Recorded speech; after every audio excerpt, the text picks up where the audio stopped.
Bonjour à tous, bienvenue dans mon cellier. Bon, alors on se retrouve aujourd'hui pour la fabrication de poteaux à linge. Moi j'ai un petit jardin là et puis bon, les beaux jours arrivent, si tant est qu'ils arrivent un jour parce que c'est quand même pas gagné là, en ce moment. Donc les beaux jours arrivent et il va falloir faire le linge, oui. Pour ça, il faut que je fasse des poteaux. Donc pour faire ces poteaux, je vais utiliser du tube rectangulaire de 80 par 40. Mais comme j'ai pas assez de longueur, et que c'est à peu près tout ce qui me reste, la base, je vais la faire avec du tube carré de 80 par 80, sur lequel ici je ferai un petit rétrain hein, pour pouvoir après ajuster mes deux tubes. Et pour fixer les deux fils, je vais utiliser tout simplement de la cornière de 40. Bon, alors naturellement les matériaux sont un peu surdimensionnés, hein, c'est pour le poteau à linge avec du tube de 80, c'est pas accrocher un camion dessus, hein, mais bon.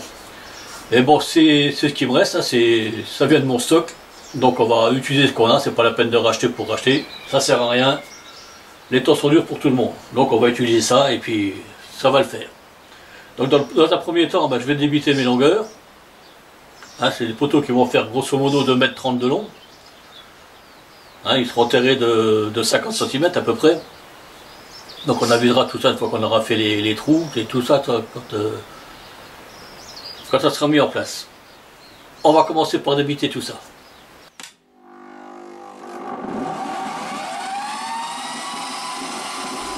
Il faut vraiment que je me décide à changer cette lame de scie là. Ça devient vraiment n'importe quoi.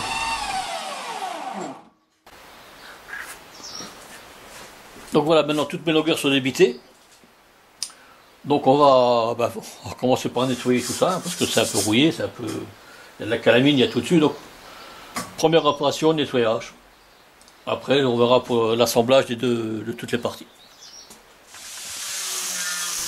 Tout le nettoyage des pièces va se faire avec une meuleuse et une brosse métallique dessus. Hein, c'est ce qu'il y a de plus simple et le plus efficace. On va pas trop s'embêter.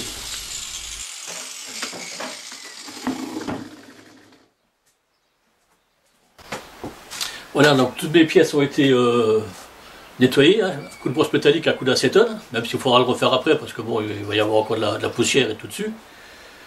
Et j'ai tracé donc mon cône, on le voit, voilà, ici pour pouvoir après rabattre les bordures, pour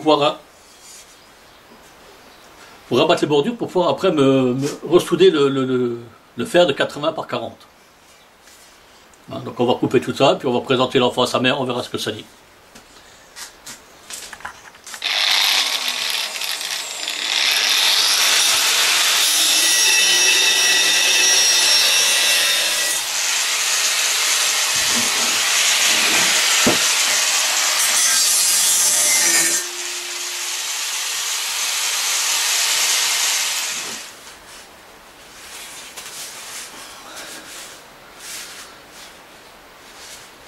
Voilà.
Voilà, donc j'ai fait les deux rétreintes.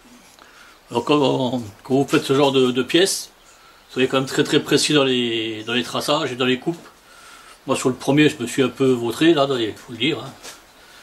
Et après vous perdez du temps sur la soudure. Hein. De toute manière vous mettez plus de baguettes et vous mettez plus de gaz et tout. Donc prenez du temps, faites vos traçages comme il faut. Et vous gagnerez plus tard au niveau de la soudure. Donc maintenant on va souder tout ça. On va faire des cas de soudure là, puis on va assembler les pieds ensemble.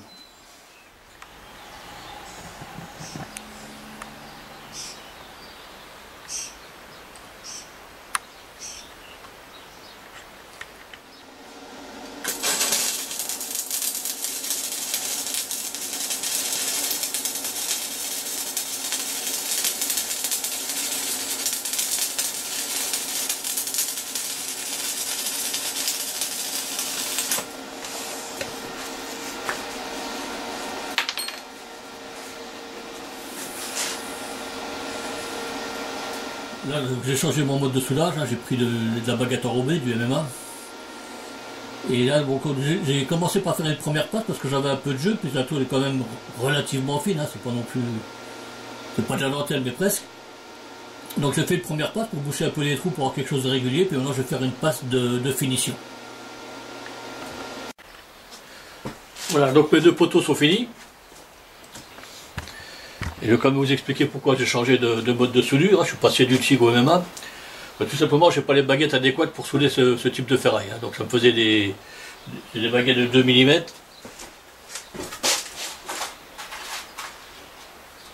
Voilà. Moi j'ai ce type de baguette, ça fait 2 mm, 40 cm de longueur. Du coup, quand vous soudez ce type de ferraille comme ça, vous avez des reprises tous les 3 cm. Voilà. Donc c'est quand même pas terrible. Donc voilà, j'ai changé, je me suis mis au MMA et puis ça va aussi bien. D'ailleurs les soudures sont, je vais vous montrer. Et ici on a les soudures TIG, elles sont un peu en creux. Hein, les bords sont pas terriblement bons. Bon ça tient, hein, c'est pas le souci, il y a les pénétrations, il y a tout ce qu'il faut. Alors que là on a quand même une soudure un peu bombée, un peu propre, qui est quand même plus conforme à ce que j'aime faire. Voilà. Donc maintenant que les poteaux sont finis, on va simplement mettre les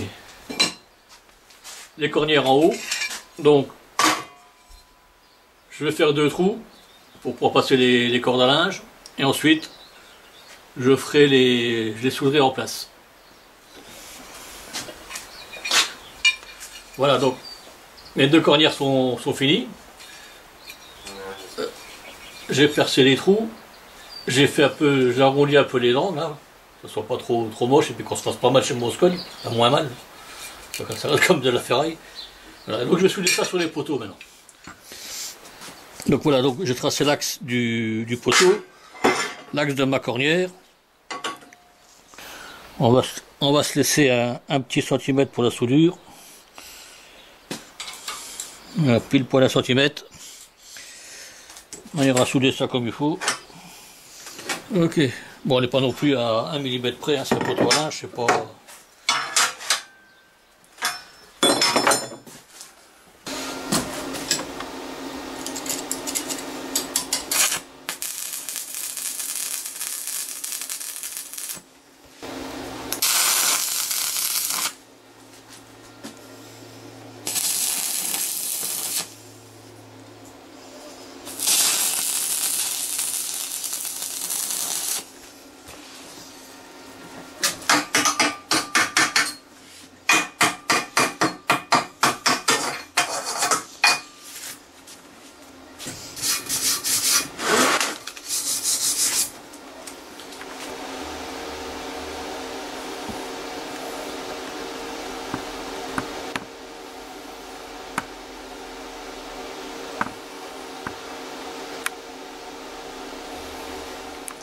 Voilà, donc maintenant les supports, les poteaux à linge sont finis avec les cornières. Donc j'ai déjà mis une couche d'après dessus. Là, je les ai renettoyés donc à l'acétone et j'ai remis une couche d'après. Et maintenant je vais les faire donc avec une bombe de peinture noire pour le métal, quoi. Et là on va voir ce que ça va donner. Donc naturellement,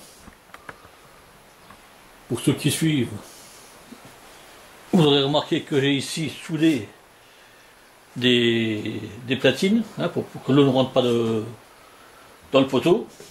Alors j'ai hésité à souder les platines ou à mettre des capuchons en caoutchouc, puis je me suis dit que finalement, bon, c'était pas beaucoup plus de boulot que de souder les platines. Donc voilà. On va faire un peu de peinture.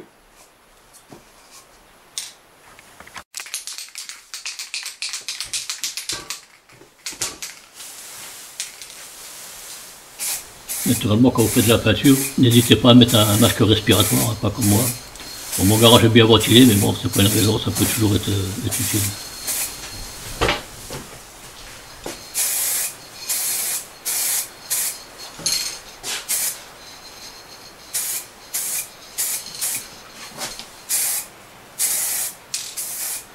Voilà, donc fin de la première couche. Bon, enfin, j'ai encore l'autre côté à faire, mais bon, il faudra que je les retourne. Donc je vais attendre 20 minutes à peu près pour que ça calcole plus. Je les retourne, je fais l'autre couche et puis la deuxième couche je la fais demain. Et il y aura au moins 2 ou 3 couches à mettre dessus. Donc j'en ferai une demain et une après-demain certainement. Comme c'est des piquets qui vont aller dehors, une partie sera enterrée. Donc mieux pas prendre de risque et que ça tienne un petit peu quand même.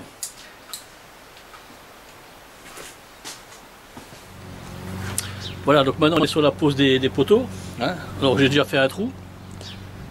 Ça n'a pas été simple non plus parce que c'est plein de cailloux chez moi, je vais vous montrer ça.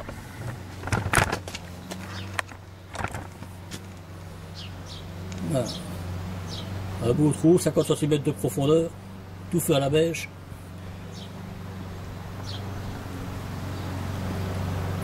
Et on va poser les poteaux. Donc j'ai déjà posé des piquets ici, on le voit ici, pour pouvoir le maintenir avant de le sceller. Et pour sceller les poteaux, donc j'ai pris du béton à prise rapide, hein, qu'on achète dans n'importe quelle surface de bricolage, il n'y a pas de... quelle que soit la marque, c'est bon. Hein.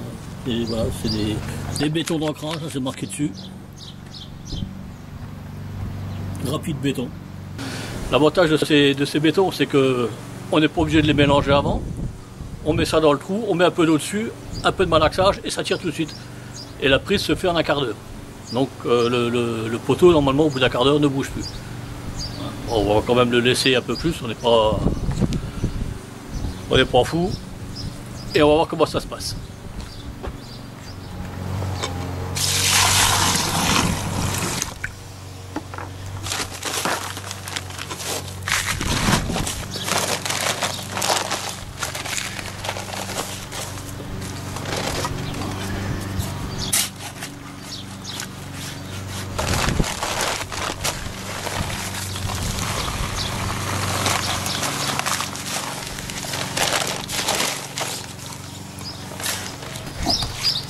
L'eau de la vidéo, j'avais dit qu'il fallait mettre le béton au fond du trou puis de l'eau dessus. Moi j'ai fait l'inverse. D'abord c'est plus facile à mélanger et après on obtient une solution beaucoup plus homogène. Hein.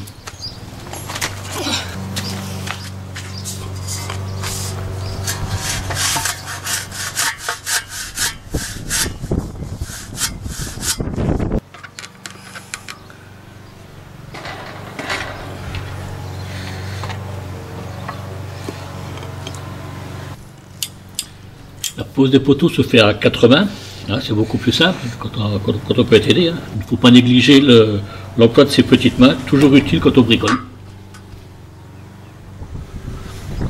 Voilà, déjà un poteau de scellé.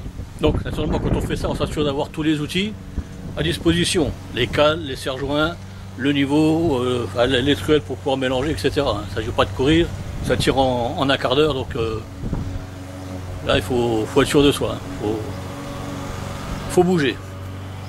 Alors maintenant je vais faire le trou pour le deuxième, pour sceller le deuxième.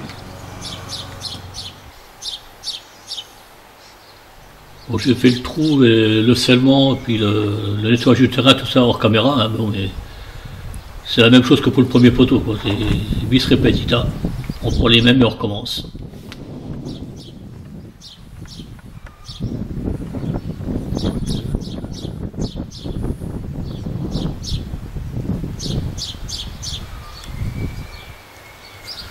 Voilà, donc maintenant mes poteaux à linge sont en place, hein, j'ai rebouché les trous, j'ai fait les trous bien scellés, ça bouge pas, j'ai mis les câbles. Il n'y a plus qu'à voir quand il y aura du linge dessus, si ça tient toujours le coup. En tout état de cause, cette vidéo est maintenant finie, j'espère que ça vous aura plu. Bah, si c'est le cas, n'hésitez pas à la liker, n'hésitez pas à la partager. Et puis abonnez-vous, hein, n'oubliez pas aussi les petites notifications, comme ça vous serez au courant de tout ce que je fais. Et moi je vous dis à une prochaine fois pour un autre bricolage.